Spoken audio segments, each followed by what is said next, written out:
माझ्या बहिणीच्या लग्नानंतर ती जेव्हा गरोदर होती तेव्हा ती आराम करण्यासाठी माहेरी आली होती. त्या दरम्यान माझ्या दाजीने माझ्यासोबत जवळीक साधण्याचा प्रयत्न केला. एके दिवशी माझ्या बहिणीने दाजींना तिच्या खोलीतून बाहेर काढलं.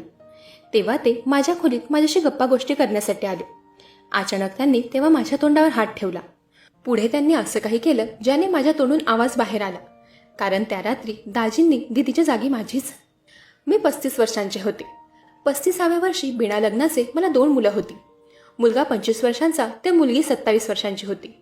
माझे दोघेही मुलं मला माझ्या पोटच्या मुलांपेक्षाही जास्त होते. ते माझे भाऊ बहीण होते. लहानपणापासून आई बाबा गेल्यानंतर त्या दोघांचा सांभाळ मी माझ्या मुलांप्रमाणेच केला होता. हळूहळू छोटी मोठी नोकरी करून आतापर्यंत मी माझा स्वतःचा एक छोटासा बिझनेस सुरू केला होता. माझ्या दोन्ही भावंडांचं शिक्षण मला पूर्ण करायचे होते. त्यांना जेवढं शिकायचं तेवढं मला त्यांना शिकवायचं होतं. माझ्या भावाचं नाव साहिल होतं आणि बहिणीचं निलिमा. त्या दोघांनाही लहानाचं मोठं करण्यात माझं स्वतःवर दुर्लक्ष झालं होतं. माझं लग्नाचं वय निघून गेलं होतं, पण अजूनही मी लग्नाचा विचार केला नव्हता, कारण माझ्या पाठी माझ्या 2 मुलांची जबाबदारी होती आणि ती मला चोखपणे पार पाडायची होती. साहिल आता परदेशात शिक्षणासाठी गेला होता. त्याचा लागणारा खर्च त्याला मी इकडून पाठवत होते. नुकतंच माझ्या निलिमाचं लग्न जमलं. तिचा नवरा चांगल्या ठिकाणी नोकरीला होता. प्रदीप त्याचं नाव. निलिमाची लग्नाची तयारी जोरदार सुरू झाली होती. तिच्या लग्नासाठी साहिलही परदेशातून भारतात आला होता. लग्न घरातला आनंद पाहून मी तर फार खुश होते. तिला हवं ते सगळं सुख मला तिला द्यायचं होतं. बघता बघता तिचं लग्न झालं. माझं घर आता मला सुनं सुनं वाटू लागलं होतं. निलिमाचं लग्न झाल्यानंतर काही दिवसात साहिलही परदेशी परतला होता. आता घरात मी एकटी होते. निलिमाचं लग्न झालं म्हणजे माझी जबाबदारी संपली असं नव्हतं. अजून तर माझ्या मुलाचं लग्न बाकी होतं. निलिमा तिच्या लग्नानंतर काहीच दिवसात घरी आली होती. मला वाटलं ती मला भेटण्यासाठी आली असेल, पण येताच तिने माझ्या गळ्यात पडून रडायला सुरुवात केली. तिला असं रडताना पाहून मी फार घाबरले होते. मी तिला म्हणाले, निलिमा, तुझ्या सासरी सगळं काही ठीक आहे ना? त्यावर ती म्हणाली, नाही दीदी, माझ्या सासरी काहीही ठीक नाहीये. माझा नवरा माझ्या बारीक शरीरामुळे मला सारखा टोकत असतो. तो म्हणतो त्याला हवं असलेलं सुख मी त्याला देऊ शकत नाहीये. निलिमाचं बोलणं ऐकून मी तिला समजावलं. मी तिला म्हणाले, निलिमा बेटा, लग्नाच्या पहिल्या काही दिवसात अशा काही गोष्टींना सामोरे जावं लागतं. नवऱ्या मुलाच्याही काही अपेक्षा असतात, पण काळजी करू नकोस, मी त्याच्याशी बोलते. आता तू त्याची जबाबदारी आहेस. त्याने तुला चांगलं खाऊ पिऊ घातलं नाही तर मग तुझी तब्येत व्यवस्थित कशी होईल? तेव्हा निलिमा फार रडत होती. मी तिला शांत केलं व तिच्या खोलीत तिला थोडा वेळ आराम करायला पाठवलं. ती तिच्या खोलीत झोपली असताना मी प्रदीपला फोन केला. मी त्याला घरी बोलावून घेतलं. प्रदीप घरी येताच मी त्याच्याशी त्याविषयी बोलले. त्याने त्याची चूक मान्य केली होती. तो निलिमासोबत चुकीचा वागला होता याची त्याला जाणीव झाली. त्याने माझ्यासमोर तिची माफी मागितली व तो तिला त्याच्यासोबत त्याच्या घरी घेऊन गेला. 2 दिवस झाले निलिमाचा मला कुठलाही भांडणाचा फोन आला नव्हता. तिचा संसार चांगला सुखात चालला होता आणि मलाही हेच हवं होतं. महिन्याभरानंतर निलिमा अचानक घरी आली. तिने येण्याची मला काहीही पूर्वकल्पना दिली नव्हती. घरी येताच तिने माझ्या हातात पेढ्यांचा बॉक्स ठेवला आणि त्यातला एक पेढा तिने मला भरवला. तिने मला एक गोड बातमी हळूच कानात सांगितली. ती बातमी मी ऐकली तर शांततेत होती, पण मी त्याचा मोठा जल्लोष केला होता. माझी छोटीशी बहीण लवकरच आई होणार होती. सगळं फार लवकर लवकर झालं होतं. निलिमा व तिच्या बाळासाठी मी काय करावं आणि काय नाही असं मला झालं होतं. त्या दिवशी मी आमच्या घराजवळ असलेल्या मंदिरातील गरिबांना जेवण दिलं होतं. निलिमाने तिच्या बाळाच्या नावाने मी ते दान केलं होतं. मी निलिमा व प्रदीपचे अभिनंदन केले. 2 दिवस माहेरचं सुख बघून निलिमा तिच्या सासरी निघाली होती, पण जात असताना तिचा चेहरा मला पडलेला जाणवत होता. मी तिला असं अपसेट होण्याचं कारण विचारणार, तोच प्रदीपने पुढे येऊन तिला गाडीत बसवलं. असं वाटलं जणू ती माझ्याशी काहीतरी बोलण्याचा प्रयत्न करत होती. निलिमाला तिच्या सासरी जाऊन 2च दिवस झाले होते. तोच मला तिचा रडतच फोन आला. तिचं रडणं ऐकून मी फार घाबरले होते. मी काहीही विचार न करता तिच्या सासरी जायला निघाले. तिथे जाताच मी थेट तिच्या खोलीत गेले. मला पाहून माझी बहीण अजूनच जास्त रडायला लागली. ती म्हणाली, दीदी, माझी तब्येत बारीक असल्यामुळे मला डॉक्टरांनी आराम करायला सांगितलं आहे, पण माझी जेठानी मला सारखे काम सांगत असते. काल रात्री मी पोटावर पडता पडता राहिले. मला निलिमा व तिच्या बाळाची फार काळजी वाटत होती. मी तिला माझ्यासोबत घरी घेऊन जाऊ लागले. प्रदीप त्यावेळी घरी नव्हता. प्रदीप संध्याकाळी त्याची बॅग घेऊन आमच्या घरी आला. तो मला म्हणाला, ताई, तुम्ही माझ्या बायकोला मला न सांगता इथे घेऊन आलेत. निलिमाच्या या दिवसात तिला माझा सहवास हवा असेल. तिला जरी मी नको असलो तरी मला माझी बायको व बाळ माझ्याजवळ हवं आहे. प्रदीपला मी निलिमापासून लांब करू शकत नव्हते, त्यामुळे मी त्याला तिथे राहण्यास परवानगी दिली. मी त्याला म्हणाले, दाजी, तुम्ही तुमच्या बायकोसोबत तुम्हाला जेवढे दिवस हवे तेवढे दिवस इथे राहू शकता. त्याच दिवशी रात्री झोपण्यापूर्वी मी निलिमासाठी बदामाचं दूध बनवलं होतं. तिला मी ते द्यायला गेले. तिच्या खोलीचा दरवाजा थोडा उघडाच होता. त्यांच्या खोलीचा दरवाजा न वाजवता मी आत खोलीत शिरले. तिथे जाताच मी माझे डोळे बंद केले, कारण दोघं नवरा बायकोंच्या प्रायव्हेट वेळ मी तिथे गेले होते. मी दरवाजा न वाजवता आत जायला नको होतं. मला फारच लाज वाटली होती. मी लगेचच तिथून बाहेर निघाले. मी किचनमध्ये आले तेव्हा माझ्या मागे प्रदीपही आला होता. मी दुधाचा ग्लास ठेवून वळले. तशी माझी व प्रदीपची टक्कर झाली. मी त्याच्या अंगावर जाऊन पडले होते. प्रदीप माझ्याकडे तेव्हा वेगळ्याच नजरेने बघत होता. का माहीत का, पण मला त्याच्या नजरेत खोट दिसत होती. मी त्याच्यापासून लांब झाले. मी माझ्या खोलीत जाऊ लागले, पण अचानक प्रदीपने माझा हात पकडला. त्याच्या स्पर्शाने माझ्या मनात भीती निर्माण झाली होती. प्रदीप मला पाहून म्हणाला की ताईसाहेब, अहो एवढं घाबरताय काय? मी तुमचा दाजीच आहे. प्रदीप, तू माझा हात का पकडलाय हे मला सांग. अहो ताईसाहेब, तुम्ही तुमच्या बहिणीसाठी आणलेलं बदामाचं दूध माझ्याकडे द्या, मी तिला देऊन येतो. प्रदीपला मी तो किचनवरील ग्लास दाखवला व मी माझ्या खोलीत निघून गेले. निलिमा घरात असल्यामुळे मी रोजच कंपनीमध्ये जात नव्हते, कारण निलिमावर लक्ष ठेवणं मला फार गरजेचं वाटत होतं. निलिमाची तब्येत बारीक असल्यामुळे तिला प्रेग्नेन्सीमध्ये डॉक्टरांनी काही महिन्यात वजन वाढवायला सांगितलं होतं. तिला मी योगा क्लास लावला होता. असंच एकदा सकाळी 9 वाजता निलिमा तिच्या योगा क्लासला गेली होती. तेव्हा घरात मी व प्रदीप होतो. त्याने आंघोळीच्या बाथरूममधून अचानक मला आवाज द्यायला सुरुवात केली. त्याच्या आवाजाने मी तिथे गेले. प्रदीपने मला त्याच्या उघड्या पाठीवरून हात फिरवायला सांगितला. मी त्याला म्हणाले, दाजी, ही कसली मस्करी आहे? जरा माझ्या वयाचं तरी भान ठेवा.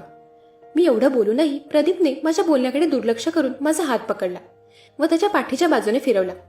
तो मला म्हणाला, मगापासून माझ्या पाठीवर खास सुटली आहे. निलिमा घरी नसल्यामुळे मी तुम्हाला इथे बोलावलं. जर तुम्हाला माझी मदत करायची नसेल तर राहू द्या, मी बघतो माझं. प्रदीप फारच विचित्र मुलगा होता. त्याला काय त्रास होतोय त्याने हे मला आधीच सांगायला हवं होतं. मला त्याच्या वागणुकीवर हसायलाही येत होतं. मी त्याच्या पाठीवरून माझा हात फिरवू लागले. हात फिरवत फिरवत मला 10 मिनिटांच्या वर झाले होते. प्रदीप मला माझा हात बाजूला करू द्यायला तयार नव्हता. त्याची ती नाटकं मला सगळी समजत होती. अचानक मी तिथून निघून गेले. आज पहिल्यांदा कोणा पुरुषाला मी अशा प्रकारे स्पर्श केला होता. तो स्पर्श आठवून अजूनही माझ्या अंगावर शहारे येत होते. जशी तशी मी ते सगळं माझ्या डोळ्यासमोरून घालवलं. बघता बघता महिना उलटला. अजूनही निलिमा व दाजी त्यांच्या घरी गेले नव्हते. मला ते दोघेही जड नव्हते. माझी बहीण जेवढी जास्त वेळ माझ्या डोळ्यासमोर राहील तेवढं माझ्यासाठी चांगलं होतं. घरात मी निलिमाला एक कामही करू देत नव्हते. कुठली मोलकरीणही मी कामाला लावली नव्हती. घरातील एकूण एक काम मीच करायचे. असंच त्या दिवशी सकाळी मला कंपनीमध्ये जायचं होतं, पण घरातही बरीच कामं शिल्लक होती. आज निलिमा जास्त वेळ झोपली होती. सकाळपासून माझ्या घरात धावपळ सुरू होती. आताही मी किचनमध्ये नाश्त्याची तयारी करत होते. मी कांदा कापत होते. माझ्या डोळ्यातून पाणी येत होतं. मागून प्रदीप आला व तो माझे डोळे पुसू लागला. कांद्याचा तिखटपणा एवढा होता की मी काही क्षण माझे डोळे बंद करून होते. मी डोळे उघडले तेव्हा प्रदीपने माझ्या खांद्यावर हात ठेवला. तो म्हणाला, ताई, तुम्ही एकट्या किती दमणार? काही काम मलाही सांगा. प्रदीपने जबरदस्ती माझ्या हातातील काम घेतलं. तो एक चांगला कुक होता. त्याने त्याच्या हाताने पोहे बनवले होते. मी पीठ मळत असताना प्रदीप मला इशाराने काहीतरी सांगू लागला. तो म्हणाला की माझ्या कपाळावर पीठ लागलंय. माझे दोन्ही हात पिठाने भरले होते, त्यामुळे माझ्या कपाळावरचं पीठ साफ करण्यासाठी प्रदीप पुढे आला. त्याने चेहऱ्यावर लागलेलं पीठ स्वच्छ करायचं सोडून अजून थोडं पीठ माझ्या नाकावर लावलं.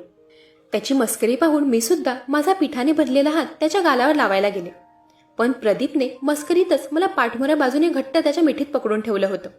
मला काही क्षणांसाठी वाटलं की त्याच्या मिठीतून बाहेर येऊच नाही. तोही माझ्यात गुंतत चालला होता असं वाटत होतं. अचानक माझा मोबाईल फोन वाजला. तेव्हा मला शुद्ध आली. मी लगेचच प्रदीपपासून लांब झाले. तोही खाली मान घालून तिथून निघाला होता. एका पुरुषाच्या सानिध्यात आयुष्य एक वेगळंच असतं. या गोष्टीचा थोडाफार अनुभव मला आता आला होता. असंच त्या दिवशी रात्री 12 वाजता मी पाण्याची बॉटल भरण्यासाठी माझ्या खोलीतून बाहेर गेले. तेव्हा मी पाहिलं की प्रदीप त्याच्या खोलीत नसून बाहेर सोफ्यावर झोपला होता. तो मला गाढ झोपेत दिसला. त्यामुळे मी उलट्या पावली मागे आले व पाणी घेऊन माझ्या खोलीत गेले. दुसऱ्या दिवशी रात्री प्रदीप माझ्या खोलीत आला होता. मी तेव्हा खोलीत पुस्तक वाचत बसले होते. येऊन तो थेट माझ्या जवळच आला. त्याची अचानक माझ्याशी वागण्या बोलण्याची पद्धत बदलली होती. त्याने तेव्हा माझ्या हातातील पुस्तक खेचलं व तो मला म्हणाला की दीदी, तुम्हाला तुमची लाईफ अशी बोरिंग नाही का वाटत? दाजी, तुम्हाला काय बोलायचं आहे ते सरळ सरळ बोला. मी असं बोलताच प्रदीप म्हणाला, मला काय बोलायचंय हे समजून घेण्यासाठी तुम्हाला माझ्यासोबत कुठेतरी यावं लागेल. मी त्याच्यावर विश्वास ठेवून त्याच्यासोबत जायला निघाले. निलिमा तिच्या रात्रीच्या गोळ्या औषधी घेऊन तिच्या खोलीत झोपली होती. प्रदीप मला घेऊन रात्रीच्या 11 वाजता बाहेर कुठे निघाला होता कोणास ठाऊक. तो मला एका अशा ठिकाणी घेऊन आला होता जिथे रात्रीच्या 11 वाजताही जिथे बघावं तिथे झगमगाट दिसत होती. तिथे बरेच मुले व मुली होत्या. काही बायका तर मला माझ्या वयाच्याही दिसत होत्या. ते सगळं बघून मी प्रदीपला म्हणाले, प्रदीप, हे सगळं दाखवून तू मला नेमकं काय सांगण्याचा प्रयत्न करतोयस? त्यावर तो म्हणाला, इथे जेही मुले मुली आहेत ते कोणीही त्यांच्या आयुष्यात एकटं नाहीये. प्रत्येकजण आपल्या जोडीदाराला सोबत घेऊन इथे आला आहे आणि प्रत्येक जोडपे आपल्या जोडीदारासोबत इथे एन्जॉय करत आहेत. पण तुमच्या आयुष्यात या रंगापैकी एकही रंग मला दिसत नाही. तुमच्या आयुष्यातही कोणी पुरुष असावा असं तुम्हाला कधीही वाटत नाही का? त्याच्या प्रश्नांची माझ्याकडे काही उत्तरे नव्हती, म्हणून मी त्या पबमधून बाहेर आले. बाहेर मी गाडीजवळ येऊन उभे होते तेव्हा प्रदीपही माझ्या मागे आला होता. मी कुठल्याच गोष्टींचं काही रिॲक्शन न दिल्यामुळे तो समजला होता की मला कशातच कसलाच इंटरेस्ट नाहीये. त्याने तेव्हा काही न बोलता गाडी घराकडे वळवली. घरी येताच मी माझ्या खोलीत गेले. काही वेळ मी माझ्या खोलीत बसून विचार करत होते. मागच्या काही दिवसात मला जो प्रदीपचा सहवास जाणवला होता तो खरंच खूप हवा हवासा वाटणारा होता. काही वेळाने माझ्या विचारांची गाडी थांबवून मी खोलीतून बाहेर आले. आताही मी पाहिलं, प्रदीप बाहेर हॉलमध्येच बसून होता. तो अजूनही त्याच्या खोलीत निलिमाजवळ गेला नव्हता. त्याच्या जवळ जाऊन मी त्याला म्हणाले, प्रदीप, तू म्हणतोयस त्या गोष्टी मला थोड्याफार पटतायत. आज मी माझं आयुष्य जगायला तयार आहे, पण ते फक्त आजच्या पुरता, कारण माझ्या जबाबदाऱ्या अजून संपल्या नाहीयेत. आता तर माझी मुलगी आई होणार आहे. माझ्या जबाबदाऱ्या अजूनच वाढल्या आहेत. तू म्हणतोयस तसं आयुष्य मी आयुष्यभर नाही जगू शकत. पण हो, तुझ्या म्हणण्यानुसार मी तुला एक दिवस देते. आजची रात्र तू म्हणशील ते मी करायला तयार आहे. प्रदीपने मला माझी आजची रात्र मागितली होती आणि ती मी त्याच्याकडे सोपवली होती. त्या दिवशी रात्री तो मला म्हणाला, आजची तुमची रात्र तुम्ही मला दिली आहे, याचा अर्थ मी म्हणेल ते तुम्हाला करावं लागेल. त्याने माझ्यासमोर त्याचा हात पुढे केला. तो म्हणाला, सगळ्यात पहिले एक लक्षात ठेवा, आता इथून सकाळपर्यंत ना मी तुमचा दाजी ना तुम्ही माझ्या बायकोची बहीण. सकाळपर्यंत आपल्यातील नातं हे मैत्रीचं असेल.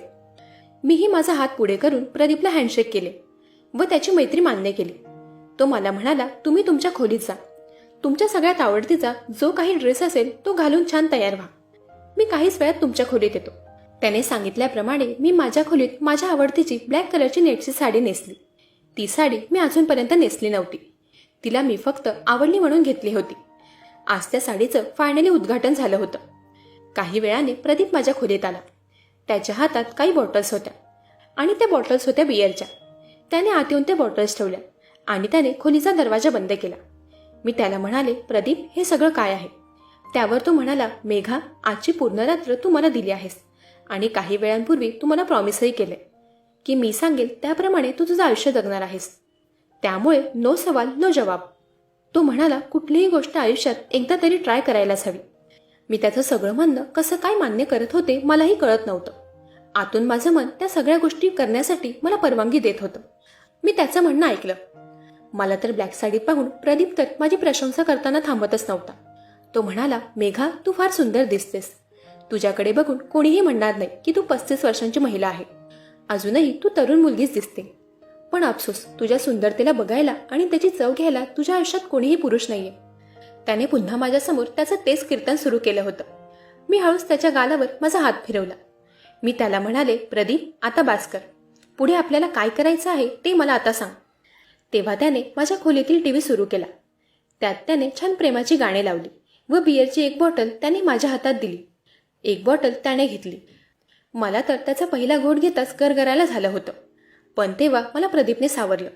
मला माझा पाय जमिनीवरही नीट ठेवता येत नव्हता. प्रत्येक वेळी माझा पाय सरकत होता आणि तेव्हा मला प्रदीप सावरत होता. त्या बिअरच्या नशेत मी पूर्णपणे बुडाले होते. मी तर माझं भान हरपून प्रदीपसोबत त्या प्रेमाच्या गाण्यांवर नाचू लागले होते. प्रदीपचा माझ्या कमरेवर हात होता आणि मला त्याचीही शुद्ध राहिली नव्हती. मी त्या सगळ्या गोष्टी नकळत करत होते. अचानक तेव्हा प्रदीपने मला माझ्या बेडवर नेलं आणि त्यानंतर पुढे काय झालं मलाही काही आठवत नाही, कारण मला दुसऱ्या दिवशी जाग आली. तेव्हा मी पाहिलं, माझ्या अंगावर ती ब्लॅक साडी होती, पण तीही बरीच विस्कटलेली होती. खोलीत बिअरच्या बॉटल तशाच पडून होत्या. मी पटकन बेडवरून उठले व पाहिलं तर माझ्या शेजारी प्रदीप झोपलेला होता. त्यालाही मी उठवलं व पटकन बाहेर जायला सांगितलं. तेवढं बरं होतं की अजून निलिमा झोपेतून उठली नव्हती. आज तर मला माझ्या शरीरात काही वेगळेच बदल जाणवत होते. माझं काहीसं बारीक डोकंही दुखत होतं व अंगही मोकळं झाल्यासारखं वाटत होतं. पण मला जोपर्यंत आठवत होतं त्या सगळ्या गोष्टी आणि आठवणी मला फार छान वाटत होत्या. खरंच काल रात्री मी जे आयुष्य जगले ती रात्र माझ्या आयुष्यात पुन्हा पुन्हा यावी असं मला वाटत होतं. पण मी स्वतःला घातलेल्या काही मर्यादा होत्या, त्यामुळे त्या मी ओलांडू शकत नव्हते. प्रदीपने माझ्याकडून एक रात्र मागितली होती आणि त्याला मी ती दिली होती. त्याला माझ्या आयुष्यात रंग भरायचे होते. ते त्याने त्या रात्री चांगले भरले होते, पण त्याने त्या रंगाच्या पाठी अजून काय काय रंग भरले होते यापासून मी गाफील होते. असंच पुढचे सलग 2 दिवस प्रदीप मला रात्रीचा बाहेर हॉलमध्ये झोपलेला दिसला. मागच्या 2 दिवसात प्रदीप रात्री माझ्या खोलीत गप्पा गोष्टी करायला आला होता, पण मी त्याला माझा जास्त वेळ दिला नव्हता. पण प्रदीपबद्दल मी निलिमासोबत बोलायचं ठरवलं. त्या दिवशी दुपारी प्रदीप घरी नव्हता, तेव्हा मी निलिमाच्या खोलीत गेले. ती तेव्हा गर्भसंस्कार वाचत होती. काही वेळ मी तिला खंड द्यायला सांगितलं. काही वेळ मी तिची व बाळाच्या तब्येतीबद्दल विचारपूस केली. त्यानंतर मी तिला विश्वासात घेऊन विचारलं की निलिमा, तुझ्यात व प्रदीपमध्ये सगळं काही ठीक आहे ना? गेल्या काही दिवसांपासून तो मला रात्री हॉलमध्ये झोपलेला दिसतोय. त्यावर ती म्हणाली, दीदी, आता तुला सगळं दिसलंच आहे तर तुला आता मला सगळं सांगावंच लागेल. निलिमा बोलू लागली की दीदी, अगं तुला तर सगळं काही माहीत आहे. एकतर माझी तब्येत फार बारीक आहे. मागच्या महिन्यात जेव्हा मी रुटीन चेकअपसाठी हॉस्पिटलमध्ये गेले होते तेव्हा माझ्यासोबत प्रदीपही आला होता. डॉक्टरांनी त्याला माझ्यापासून लांब राहण्याची ताकीद दिली होती. त्या चेकअपच्या अगोदरपर्यंत आमच्या जवळीक होती, पण प्रदीपच्या सारख्या जवळीकमुळे माझ्या गर्भाला त्रास होऊ लागला आणि हे रिपोर्ट पाहिल्यावर समजलं होतं. पण डॉक्टरांनी समजावूनही प्रदीप माझं काही ऐकायला तयार नव्हता. त्यामुळे मी त्याला सरळ खोलीतून बाहेर काढलं होतं आणि त्यामुळेच मी त्याला माझ्यासोबत झोपू देत नव्हते. प्रदीप त्या गोष्टींसाठी फार वेडा आहे. प्रदीपचं आज जे काही सत्य मला समजलं होतं ते ऐकून तर मला धक्का बसला होता. प्रदीप चेहऱ्यावरून दिसतो तसा तो मुळीच साधा भोळा नव्हता. त्याने तर निलिमाला त्या दिवसातही वेडं करून सोडलं होतं. अचानक तेव्हा माझ्या डोक्यात एक गोष्ट आली. मागच्या काही दिवसांपासून प्रदीप माझ्या एवढ्या जवळ का येत होता हे मला आता चांगलं समजू लागलं होतं. आज मी प्रदीपशी बोलायचं ठरवलं. रात्री तो जेव्हा घरी आला तेव्हा जेवण झाल्यानंतर तो त्याच्या खोलीत गेला होता. बराच वेळ तो बाहेर येईल म्हणून मी हॉलमध्ये बसले होते. पण काही वेळाने मी स्वतःच त्यांच्या खोलीबाहेर गेले, कारण आज बराच वेळ झाला तरी तो त्याच्या खोलीतून बाहेर आला नव्हता. मी जेव्हा निलिमा व प्रदीपच्या खोलीबाहेर गेले तेव्हा मला त्यांच्यातील बोलणं ऐकायला आलं. त्यांचे बोलणे ऐकून माझ्या पायाखालची जमीनच सरकली होती. त्यावेळी मी निलिमाच्या खोलीत शिरले. मी तिला म्हणाले, निलिमा, आता तू प्रदीपसोबत जे काही बोलत होती तो एक एक शब्द मी स्वतः माझ्या कानाने ऐकला आहे. दीदी, तू तर माझ्याशी काहीच बोलू नकोस. काही दिवसांपूर्वी तू प्रदीपसोबत बाहेर रात्री पबमध्ये गेली होतीस हे मला समजलं आहे. तू माझ्या नवऱ्यासोबत रात्र घालवली. तुला जराही लाज वाटली नाही का? निलिमा, तू जे सांगत आहेस ते सगळं चुकीचं आहे. प्लीज माझ्यावर असा आरोप लावू नकोस. वाटलंच तर हे घर, माझी सगळी संपत्ती तू तुला ठेव, पण प्लीज तुझा संसार तोडू नकोस आणि माझ्यावर असले आरोप लावू नकोस. मी असं बोलताच निलिमाच्या चेहऱ्यावर हसू फुललं होतं. तेव्हा मी तिला म्हणाले, निलिमा, तुला काय वाटलं की मी अशा विनवण्या करेन? तुला माझ्या तोंडून हेच ऐकायचं होतं ना? पण बरं झालं, सकाळी तुझं बोलणं ऐकून तुझ्या खोलीतून बाहेर येताच पहिला कॉल मी प्रदीपला केला होता आणि त्याने तेव्हा मला सगळी काही सत्यता सांगितली. आताही तू प्रदीपला त्याने माझ्या खोलीत येऊन मला झोपेचं औषध द्यावं आणि या घराचे कागदपत्र चोरून तुझ्याकडे आणावेत यासाठीच तू त्याच्याशी भांडत होतीस ना? निलिमा, तुला एकदाही कशी लाज वाटली नाही ग? तू तुझ्याच नवऱ्याकडून असं नको ते काम करून घेत होतीस आणि वरून तू त्यालाच माझ्यासमोर वाईट दाखवत होतीस. खरंच आपल्यापेक्षा परके बरे असतात. आई बाबा गेल्यानंतर मी माझा स्वतःचा थोडाही विचार केला नाही. मी फक्त तुमच्यासाठी झटत राहिले. माझं आयुष्य मी तुमच्यात व्यतीत केलं, पण तू हे घर मिळवण्यासाठी माझ्या जीवावर उठलीस. तू माझा विश्वासघात केलायस. याचा अर्थ तू माझा जीव घेण्याचा प्रयत्न केलायस. प्रदीप मला वारंवार जे आयुष्य दाखवत होता त्यामागचं खरं कारण आता मला समजत होतं. तुमचं सगळ्यांचं करत करत मी माझं आयुष्य जगायचं विसरले होते, पण आता नाही. आजपासून मी माझं स्वतःसाठी जगणार आहे. मला माझ्या आयुष्याची किंमत समजावून देण्यासाठी प्रदीप, तुझे फार धन्यवाद. माझ्या आपल्यांनी मला धोका दिला, पण तू मात्र मला आयुष्य जगण्याची व्याख्या शिकवली. दुसऱ्यासाठी जगता जगता माणूस स्वतःलाच विसरून जातो, पण आपण ज्याला मनापासून प्रेम व जीव लावतो, आपलं मानतो, तो व्यक्तीही तेवढ्याच विश्वासाने आणि प्रेमाने आपल्याला आपलं मानतोय का हे जाणून घेणं खूप महत्त्वाचं असतं. नाहीतर आपण एखाद्यासाठी विनाकारण झटत असतो आणि समोरचा कायम आपला फायदा घेत असतो. प्रदीपने माझ्यासोबत कधीच काही वाईट केलं नव्हतं. तो तर नेहमी माझ्यासोबत मस्करी करून मला समजावत होता की मलाही माझं आयुष्य जगण्याचा, हसण्या खेळण्याचा हक्क आहे. मी ज्या लोकांसाठी माझं आयुष्य जगायचं विसरले होते त्या लोकांना माझ्याशी काही घेणं देणं नव्हतं. प्रत्येकाची नजर फक्त पैसा व प्रॉपर्टीवर होती. इथून पुढे मी स्वतःसाठी जगणार हे मी ठरवलं होतं. मंडळी, समाजात आजही अशी लोक आहेत जी स्वतःसाठी न जगता दुसऱ्यासाठी जगत असतात. पण आपण ज्यांच्यासाठी जगतोय ती लोकही आपला विचार करतात का? ते आपल्याला आपलं मानतात का?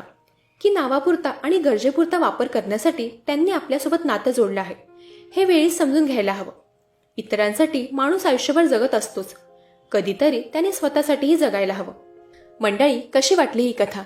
ही कथा तुम्हाला आवडली असेल तर व्हिडिओला लाईक आणि चॅनलला सबस्क्राईब करा. त्याचबरोबर बेल आयकॉनवरही क्लिक करा